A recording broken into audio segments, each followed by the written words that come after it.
I'd also like to welcome John Finucane MEP, and also I'd like to welcome his family, in particular his mother, who I know are watching remotely.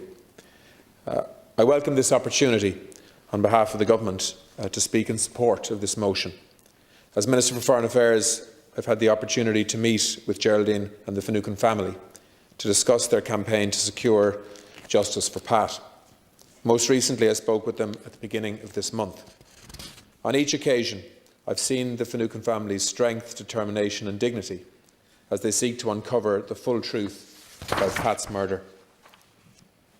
I'm sure that the passing of time since that terrible act has done little to dull the pain that they must continue to feel.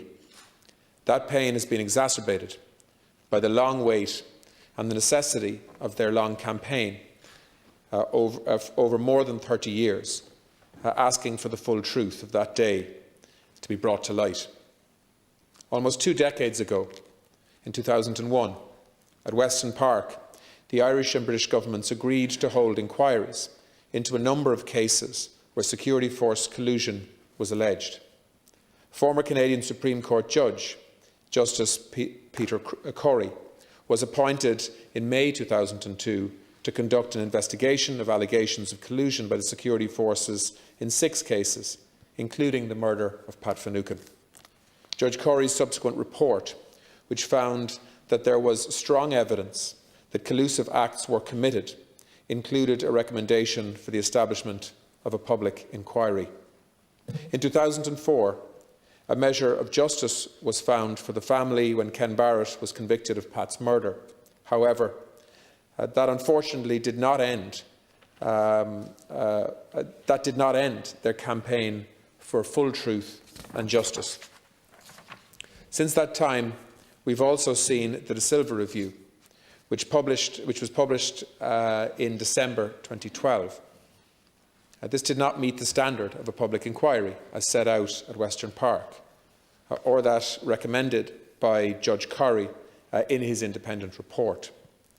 Nevertheless, despite those limitations, the De Silva report found that there was state collusion in the case, and that a series of positive actions by employees of the state actively furthered and facilitated Pat Finucane's murder, and that in the aftermath of the murder, there was a relentless attempt to defeat the ends of justice. I quote. In his statement to the House of Commons on the 12th of December 2012, Prime Minister Cameron accepted the report's findings of shocking levels of state collusion and repeated his apology to the Finucane family. In the Dáil, following publication of the De Silva report, the then Taoiseach and Taoiseach reiterated the government's consistent position on the need for an independent public inquiry into Pat Finucane's murder in accordance with the Weston Park Agreement. We have continued this call in the years since publication of the De Silva Review, and do so now again at this critical moment in the long-running campaign for truth and justice for Pat. As today's motion sets out, the UK Supreme Court confirmed last year that there has not been an inquiry, last year, that there has not yet been an inquiry into the murder of Pat Finucane that meets the standards and obligations of Article 2 of the European Convention on Human Rights. In particular, the judgment found that the inquiry by Sir Desmond de Silva could not comply with the ECHR because of a number of specific limitations. He had lacked the power to compel the attendance of witnesses.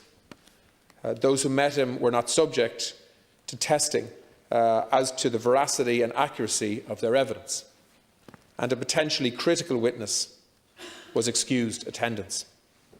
The review, even when taken together with earlier inquiries, could therefore not be sufficient to fulfil those legal obligations. The Secretary of State for Northern Ireland, Brandon Lewis, has now committed to make a decision by the 30th of November about how to respond to those findings of the UK Supreme Court. I've written to the Secretary of State and spoken to him, most recently on Monday of this week, to underline directly the Irish Government's strong and consistent position that a public inquiry is the right decision in line with the Western Park Agreement, and that it is the only outcome that will see those obligations met. The Taoiseach also met with Geraldine and John Finucane this week to reiterate our unwavering support, and will be engaging with Prime Minister Johnson on foot of that meeting. In fact, he already has written to him directly. In September, the Council of Europe Committee of Ministers in Strasbourg expressed a deep concern that the UK government had yet to make a decision regarding how to act on the Supreme Court judgment and meet its Article 2 obligations. The committee will meet again next week to discuss this case amongst others, and they too await the decision of the Secretary of State. We will be engaged at the Council of Europe next week, as we have done at every session at which the McCurr group of cases, including the Finucane case, has been considered, and will continue to stay in close touch with the family in that regard.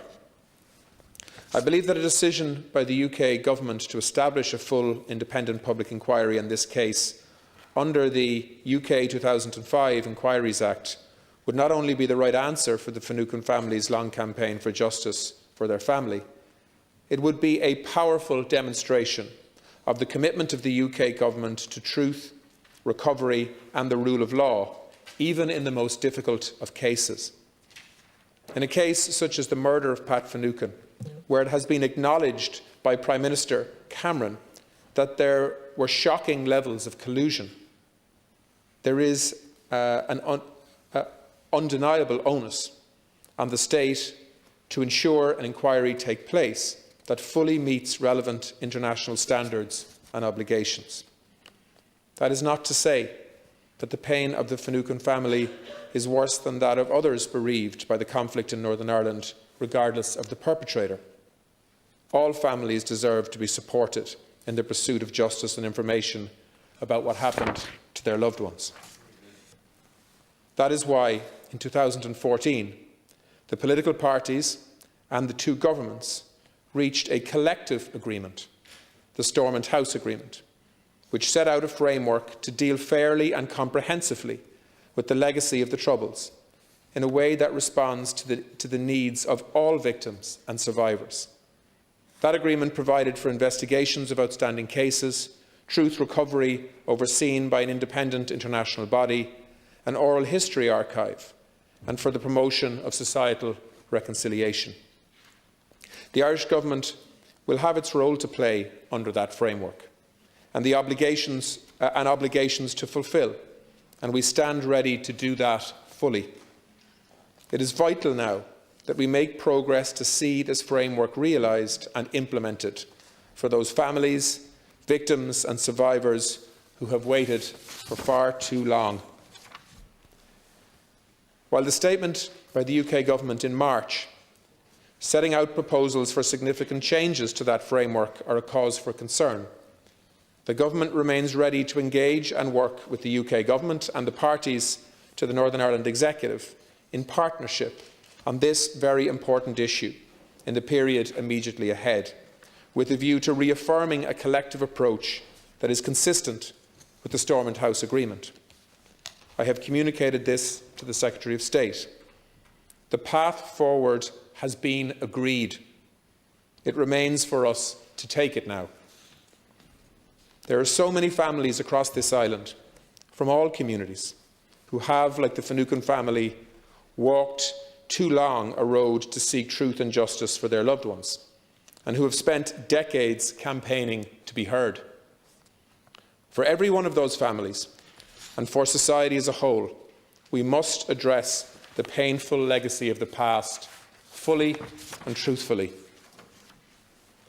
The motion before the Seanad today comes at a critical juncture in the Finucane case for Geraldine Finucane and her family, but it has implications far beyond its impact for one family. A decision by the Secretary of State to order a full public inquiry has the potential not only to bring about truth of that awful night in North Belfast in February 1989, but also to show a determination to face difficult truths more widely. By doing so, it will act to promote full, shared confidence in the rule of law. It will be part of achieving full information recovery for all families, and it will be a significant contribution to the wider collective task of reconciliation and healing the wounds of conflict. The Government's clear position is that it is necessary and urgent that such a public inquiry now be established, and we will continue to pursue all avenues open to us in the days ahead to press for that outcome. Thank you, Chair. Senator Joe O'Reilly, you have 8 minutes.